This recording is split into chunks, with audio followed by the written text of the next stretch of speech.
This is Dawn Must Follow Night by Hunter Danson. Part 1, Chapter 25. Read by the author.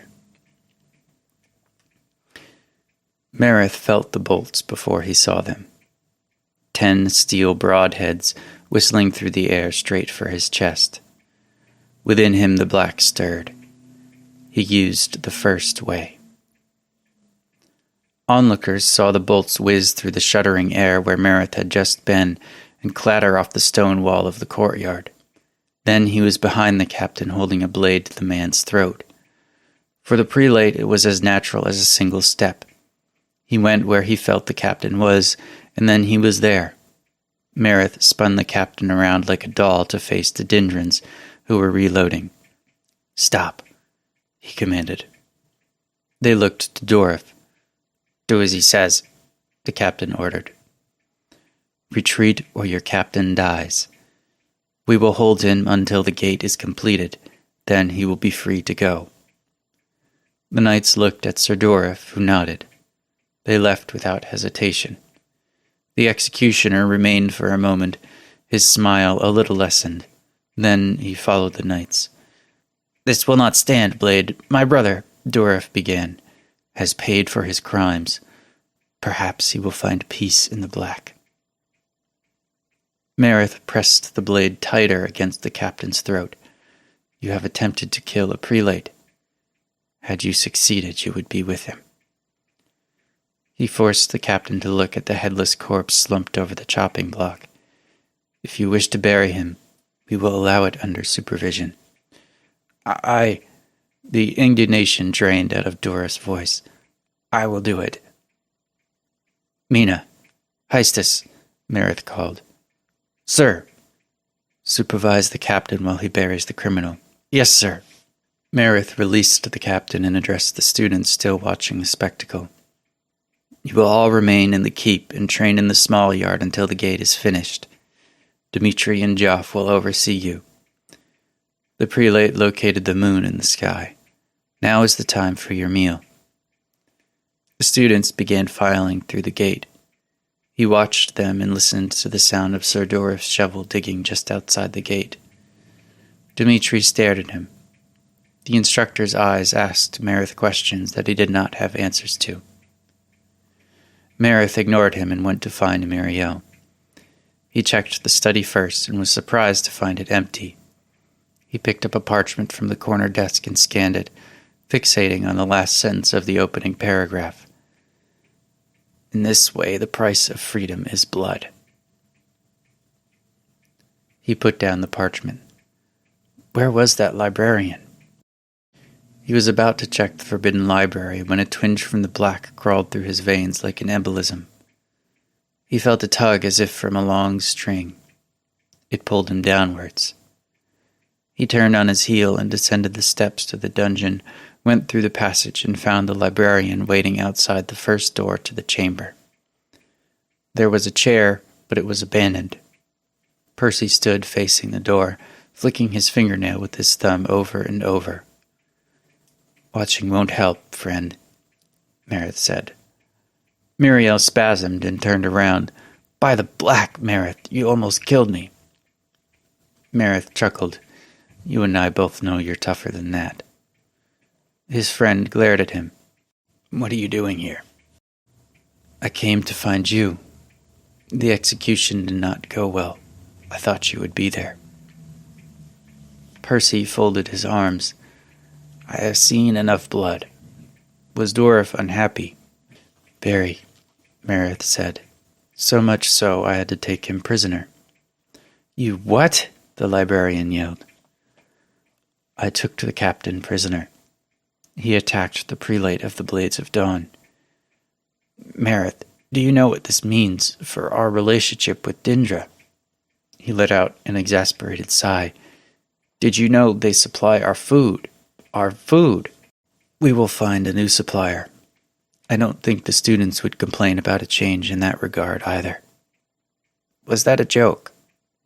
Muriel raised a single bushy eyebrow, then sighed.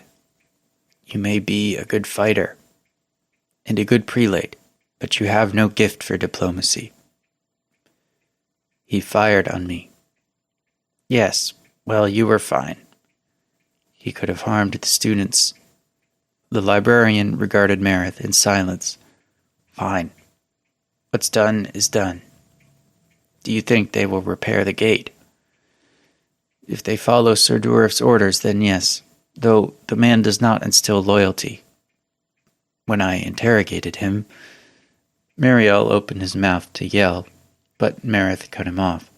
Gently, he told me that he gained his position by marrying His Grace Lord Lindrell's cousin. If they do try anything, we will be ready, Percy. Against 100 knights in full plate. That's too many, even for you. The blades trained to fight beasts, not men. That distinction is indeterminate. Even so, do you intend to defend the walls with yourself and 4 instructors? What if they brought siege equipment? What will you do then? The students will help. The students? No, absolutely not. They are children. They are trained and almost of age. Too young in the same way we were too old when our lives were ruined, Percy exploded. When we watched our friends murdered and devoured one after the other. No, Meredith, I will not subject those children to that. He subsided and pointed a bony finger at the prelate. You might not feel your age, but I do. The days have been painful. He dropped the finger and searched his friend's face. Meredith looked into the gray eyes he had known long before his own turned black. Percy was the only one left. He extended a hand and grasped the librarian's shoulder. I feel them too, friend. He looked down at his right hand, clenched and unclenched it. But we must protect the chamber at all costs.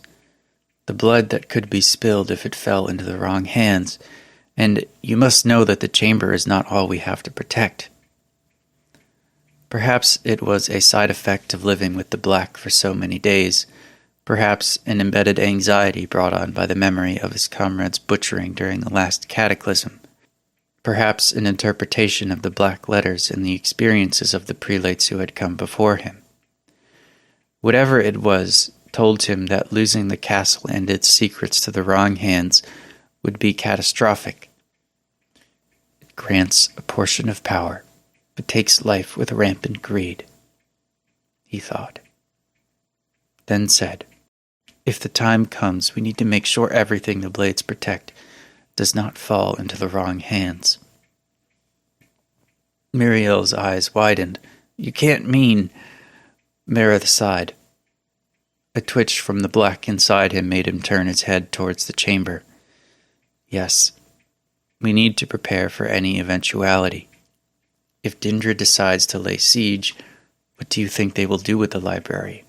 Do you think they will use it for triage as we have? But so much would be lost. Marielle jerked away and paced. There is more than triage techniques and diagrams in that library. There is poetry, history. Knowledge has inherent value, Meredith. And yet, we keep it under lock and key. Don't you see, friend? If they get access to the library and the chamber, they will be able to do a lot more than produce blades every century.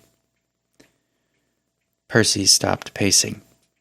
And would that be a bad thing? He threw his hands out wide. Isn't progress a good thing? Unless Lindrell succumbs to mania, his rule might not be the worst that could happen. Meredith balled his fist, released it. Would that I had your optimism, friend, but I do not trust him. Would you entrust the secrets of the old ones to a man of whom you know very little except that he buys our food? I will not do it. He held up his hand to stop his friend's protest. If you do not burn it in the event of a siege, I will.